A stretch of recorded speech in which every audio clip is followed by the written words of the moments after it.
Hello and welcome to my American Idol review and recap of last night's episode, February 27th, 2013. So, we are still in, sorry, I have like a, forget it. So we're still in the sudden death rounds right now, and we are treated to the other 10 girls tonight. So first up we had Melinda Ademi singing Nobody's Perfect. It was rough in the beginning, and it was a little too low in her register, but towards the end, she had a really good, solid performance. And, you know, it wasn't like, wow. I think that was the problem. It's a shame, because I really loved her price tag performance in Hollywood Week. And I think simply the song choice and the nerves really hurt her on this one. It's a shame she was cut, because I really liked her. Oh well. And next we have Candice Glover singing You Make Me Feel Like a Natural Woman. Yes, Candice. She is definitely one of the best vocalists in this competition. My only problem with her is she doesn't really have that much of a personality, at least from what we've seen on TV. I would maybe, in weeks to come, I would like to see her do something a little unexpected. You know, she has been singing all these big diva songs, which she does amazingly, but I would just like to see her do something a little bit different. And I know she can do it, so come on, Candice, show us what you got. And next we have Juliana singing Skyscraper. She's kind of like a little scared child. Like, I felt bad for her because the cover was actually really good and really original. You know, she had the guitar. It was more of like an indie kind of version of the song, and it was refreshing. And she kind of reminded me a little bit of Melanie Martinez from The Voice. But the problem was she was so timid. She just looked so nervous. And I just think she's just simply too young, and I don't think she was ready for the whole hype of the competition. So I think if she comes back in a few years, I think she could be a real contender. And next we have Jett Hermano singing Only Girl in the World. Okay, she was definitely the most robbed contestant of the night. Definitely deserved to go through over some of the others. She played the piano and did like this really cool version of the song. The only problem was it didn't seem like she seemed like she was shouting a little bit at times. And I don't know, like overall it was a good performance, but it just, her vocals weren't on point. And the other thing is, I really don't understand what Nikki was trying to say about having a climax in the song. I don't think she needed that. Its simplicity was what made it right. I don't know. The judge's decision on Jett disappointed me a lot.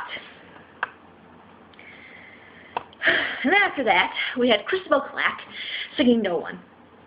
Okay, so on paper, this sounds like it would be a really good performance because her style is very similar to Alicia Keys, and she kind of reminds me a little bit of Alicia Keys. And I love Alicia Keys, and No One is one of my favorite songs from her. But Cristabel Clack, it didn't work with this song.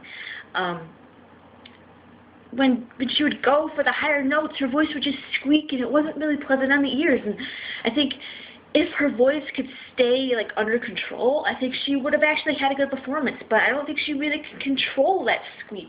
I think she just needs to sing songs that are maybe more low. I think it would be really cool to see her like just like do a song that's just like really in her low register. I think that would be really stellar. You know, the song choice hurt her, and her voice squeaking definitely hurt her. And after that, we had Aubrey Cleland singing Sweet Dreams. Whoa, where did she come from? This was stellar. She kept it simple, yet she had those big notes to show off her voice. I loved it. I think she needs to really, like next week, have a standing O type performance next week, because I think people might forget about her just because we've just been showing her this week. And so I wish her the best. I would like to see her go farther. She's different, and she's really pretty too. So very marketable. Very marketable. And next we have Hale singing Nothing But the Water. This was fun. Vocally, it wasn't perfect, but she was just really comfortable on the stage, and she just had a good time, and that's what I love. I don't like when people go up there and they look like a scared person. I like when people go up there and they're like, I'm here to do my thing, I'm ready. And that's exactly what she did. I think I would have put her through, but the judges made a dumb decision on this one. Her and Jett were robbed tonight. Then we have Breanna singing Bust Your Windows. What? This was hot. Yeah, vocally it was kind of a mess, but I really didn't even care. She was so sexy up there, and she had this thing that I like to call, or like a lot of people like to call, a swag. And I don't really like using that word, but that's what she was. She's just one hot, swaggy performer. I liked what Nikki said about how her and Aubrey being in a girl group. If only this was X Factor, but honestly, I could see that working. Like maybe add Amber Holcomb and Tina Torres. Bam! You got this really cool girl group. That would be the next Destiny's Child. If only this was X Factor. But I seriously could see that working. Like if any of those 4 girls don't make it very far in the competition, get together, girls. Get together. And if you could do some harmonies, even better. Even better. So next we have Janelle Arthur singing Just a Kiss. Yikes, this is kind of bad. And in the past, Janelle has had top vocal performances, and this was just a mess. And, you know, I don't like how the producers are trying to make her like a Carrie Underwood type contestant. Yeah, she's country, but that doesn't mean she's Carrie Underwood. She's Janelle. Janelle has more of a relaxed quality to her voice, and Carrie Underwood's more about singing powerhouse vocals. I don't think Janelle needs the big notes to be memorable. But even though this performance was her worst of the season by far, she still makes it through, which is kind of controversial because if it's based on the performance of the night, I would have chose Rachel over Janelle. But overall, Janelle has been more consistent, so yeah. I'm still happy she made it through because I think she has really good potential.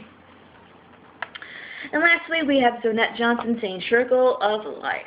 Holy moly, this was a hot mess. The beginning was just plain foolish, plain foolishness when she did the and she did it exactly like that. She did it better than what I did, but pretty close with the faces and all.